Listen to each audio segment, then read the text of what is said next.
Monsieur le ministre, mes chers collègues, nous examinons aujourd'hui un collectif budgétaire tout à fait singulier, selon les termes employés par le Haut Conseil des finances publiques. Malheureusement, cette singularité n'a rien d'une bonne surprise, c'est même tout le contraire.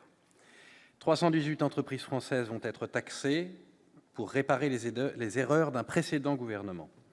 Les conséquences politiques de la politique fiscale punitive et instable du précédent quinquennat se font donc encore sentir.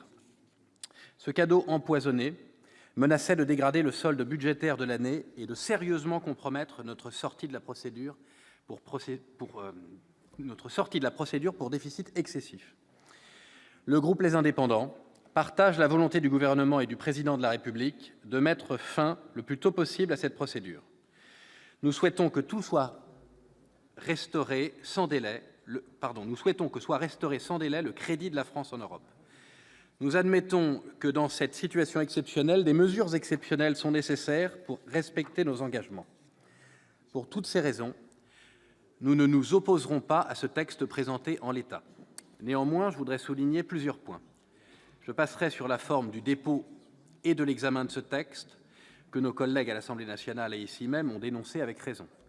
Je passerai sur la conformité de cette mesure avec notre droit budgétaire et avec les principes constitutionnels d'égalité et de non-rétroactivité.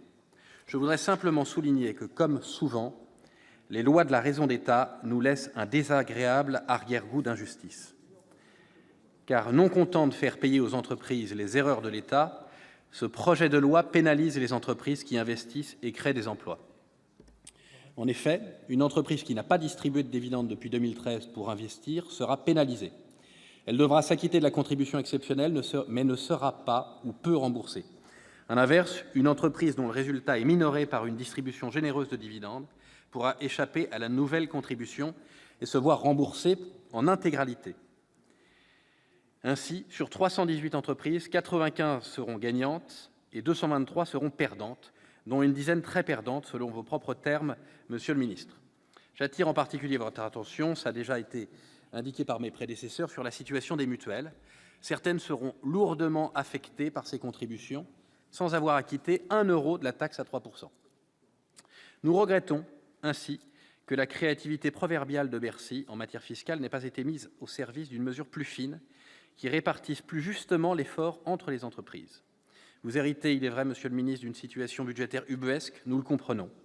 Dans une optique de responsabilité, nous ne nous opposerons pas à une mesure nécessaire à la restauration de notre crédibilité en Europe. Nous demandons toutefois que les causes institutionnelles qui ont mené à ce fiasco fiscal soient clairement établies. Le processus d'élaboration de la loi fiscale doit être amélioré tout au long de la chaîne législative, de Bercy au Parlement. Cette malheureuse affaire peut ainsi être l'occasion d'une réflexion nationale sur le mieux légiférer en matière fiscale. Nous ne pouvons pas accepter qu'une telle manifestation de malfaçon se reproduise à nouveau.